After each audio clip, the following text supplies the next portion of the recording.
Hello, and how you doing, folks? A couple days ago, I rented and watched Thor.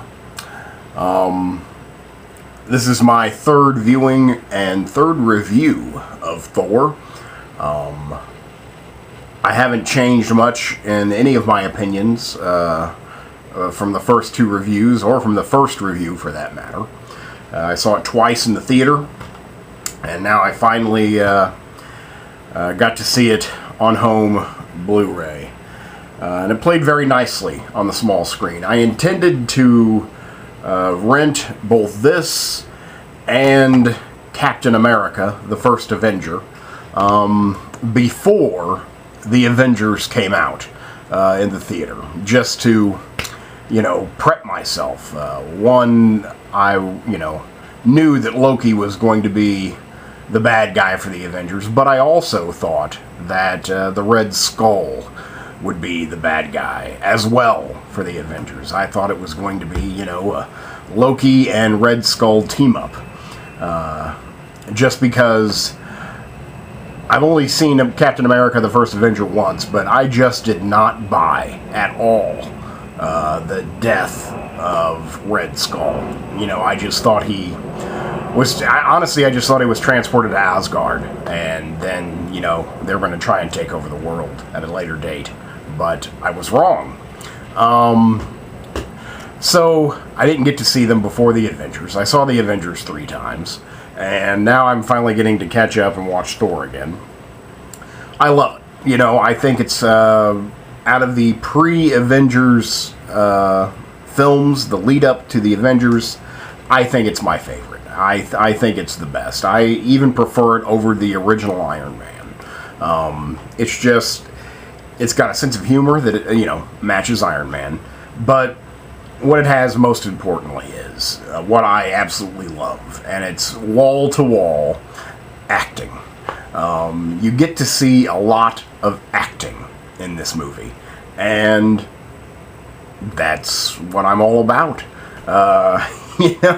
You've got British people yelling at each other. I mean, it doesn't really get any better.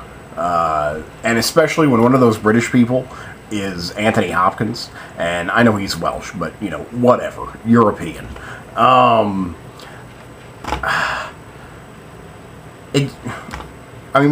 What could be bad about that?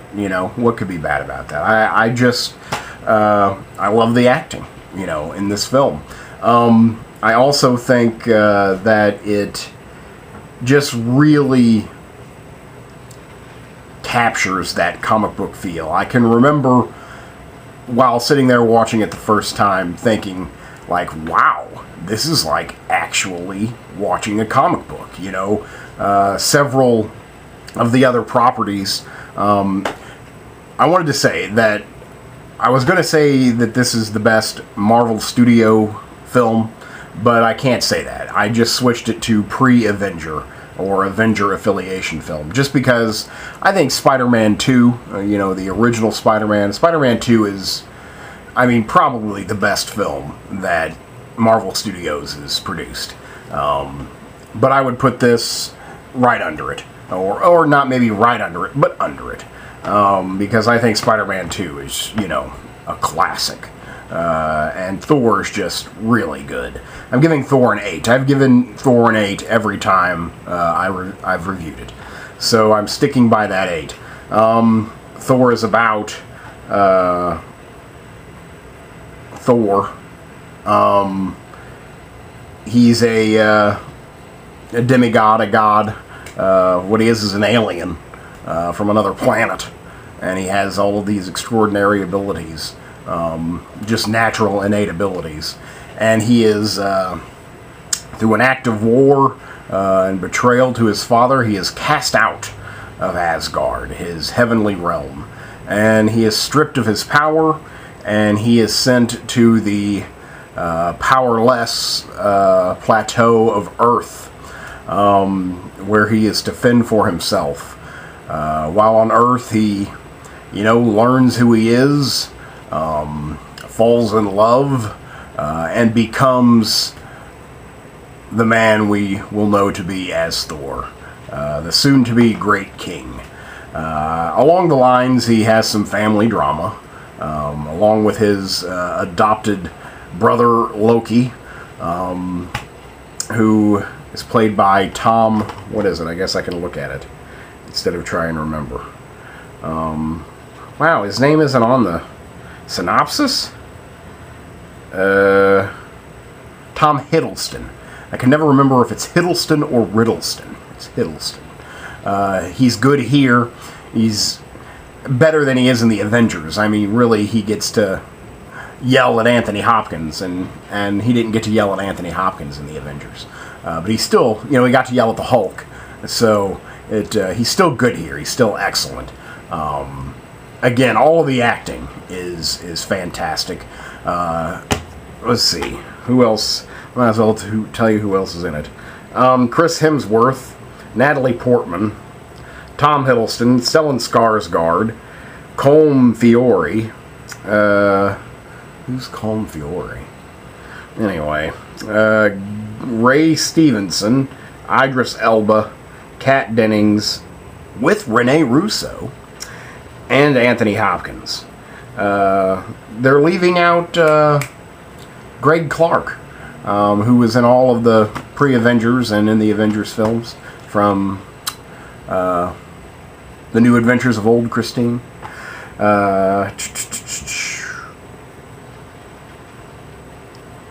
It just really has this comic book feel.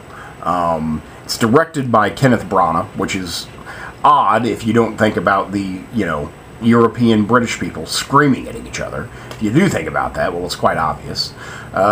He is not going to be back for the sequel, which has me relatively worried. He didn't, appreciate all the studio involvement. As you might guess, Kenneth Branagh is an artist.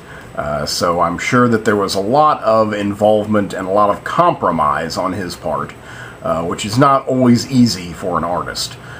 So I think he's just foregoing that whole thing with the second one. Maybe he'll stick on as a producer, which I hope so, because it really needs to keep that feel, that lighthearted,